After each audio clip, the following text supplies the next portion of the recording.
Je suis Jean-René Rodrigue. Nous avons maintenant terminé les exercices débutants du module 1. Donc, nous allons passer à la série d'exercices intermédiaires. J'ai présentement ouvert à l'écran le premier exercice des exercices intermédiaires du module 1.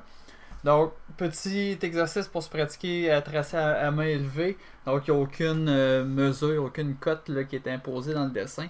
Le but, c'est simplement de s'amuser à jouer avec essentiellement avec les commandes ligne, arc et cercle pour reproduire quelque chose qui va ressembler grosso modo à la voiture qui est illustrée.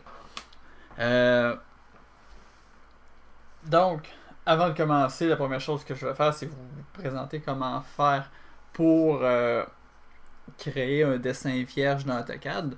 Donc, je vais basculer vers AutoCAD. J'ai présentement une page blanche ou une page noire, on appelle ça comme on veut. Donc je serais prêt à dessiner. Mais comment j'ai fait pour en arriver là? Donc ce que je vais vous inviter à faire, soit appuyer ici sur le bouton nouveau, venir sur le gros A dans le menu et venir choisir ici nouveau dessin. Peu importe où est-ce qu'on clique, ça revient tout au même. Puis il y a une fenêtre qui va s'ouvrir et qui va vous demander de sélectionner un gabarit. Un gabarit, par exemple, en entreprise, vous avez un cadre dans lequel, avec le logo de votre entreprise, l'adresse, il y a des informations qui reviennent sur tous les dessins. Donc, ça, c'est un gabarit. Donc, c'est comme un point de départ pour faire notre dessin. C'est un peu comme utiliser du papier en tête là, pour taper une lettre à dactylo pour pas avoir à réécrire en haut le nom de la compagnie, son adresse et avoir à dessiner un logo à chaque fois. Donc, nous, on est vraiment au début. On va voir dans les modules plus tard comment se créer nos propres gabarits ou comment en utiliser. Pour commencer, on veut simplement commencer avec un fichier qui va être vide, donc il va avoir aucun dessin déjà commencé dedans. Puis on voudrait au moins pouvoir contrôler est-ce qu'on est en unité métrique, donc en millimètres ou centimètres, ou est-ce qu'on est en unité impériale, donc si on dessine en pouces. Donc, ce que vous allez faire, à côté du bouton ouvrir, il y a un autre petit bouton avec une flèche vers le bas. Appuyez dessus, vous allez avoir trois choix.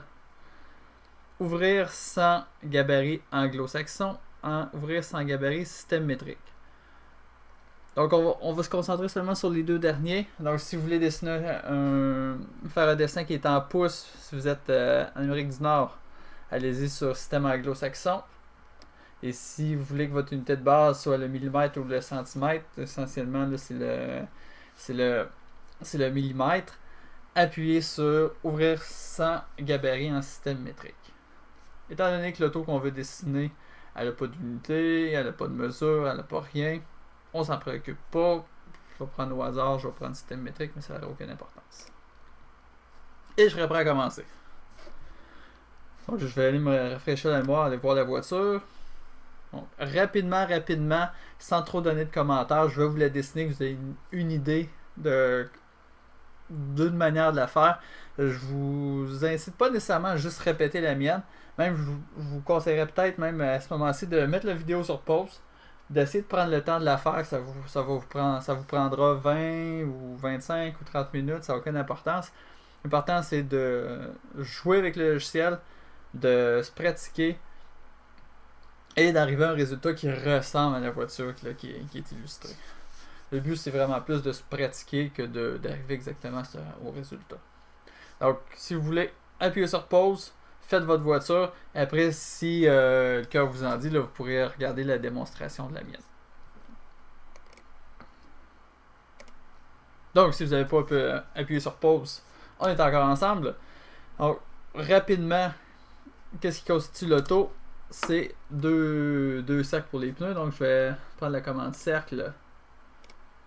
On va en dessiner un.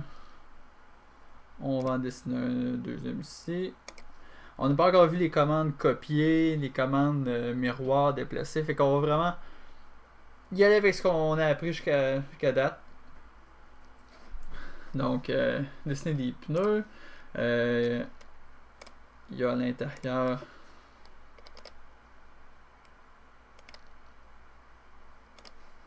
deux cercles concentriques.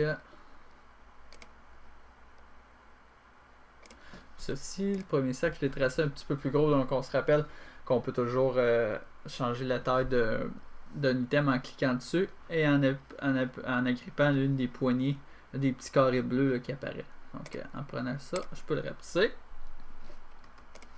pour me permettre de faire les rayons dans la roue.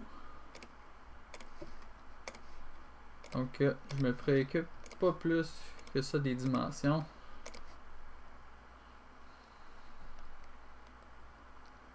Ah, ici j'aimerais ça venir m'accrocher, mais j'ai pas l'opportunité. Qu'est-ce que je vais faire? Je vais venir ici dans accrochage aux objets. Je vais appuyer sur le bouton droit et je vais venir sélectionner proche.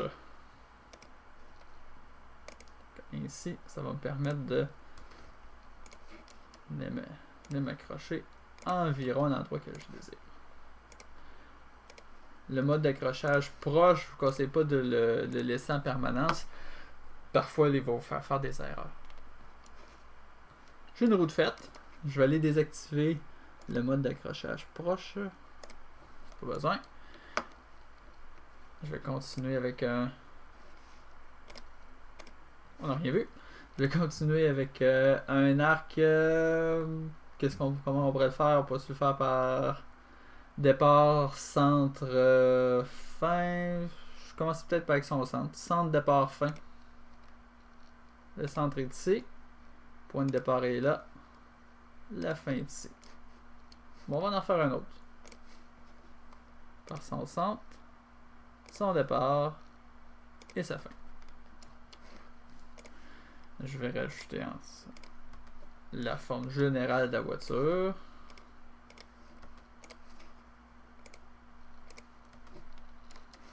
Prendre un arc par 3 points pour faire le capot. On va faire un pare-brise bien droit. Encore un arc par 3 points pour faire l'arrière de la voiture. Je ne veux pas exactement la même voiture que l'exercice, mais soyons créatifs. On va dessiner une fenêtre. Encore un arc par 3 points. Ici, là et là. On va y rajouter... Ah, je vais aller réactiver l'accrochage aux objets proches. Et on va peut-être utiliser la fonction pour l'appeler temporairement. Donc, qu'est-ce qu'on fait? On va tracer une ligne, on va venir l'accrocher au point le plus proche. Donc, appuyez sur le... Maintenez enfoncé le bouton CTRL sur votre clavier. Appuyez sur le bouton droit de la souris. Puis venez prendre ici, proche. Donc, le mode d'accrochage proche va devenir... Il va être imposé pour la commande en cours seulement. Lorsqu'on va quitter la commande, on va finir de tracer notre ligne. On va revenir au mode d'accrochage qu'on avait de base.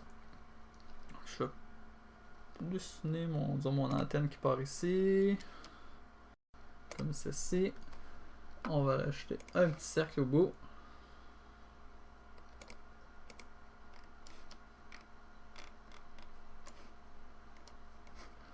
Peut-être y aller qu'un pot d'échappement.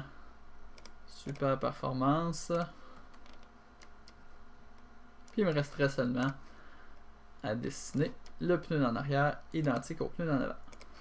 Je vous rappelle que si vous êtes en train de tracer un cercle, puis que vous n'arrivez pas à vous accrocher sur le point de centre, mais le truc c'est de venir passer le curseur sur le cercle en tant que tel, et ensuite de s'en venir au centre, puis automatiquement le centre va venir va devenir comme aimanté.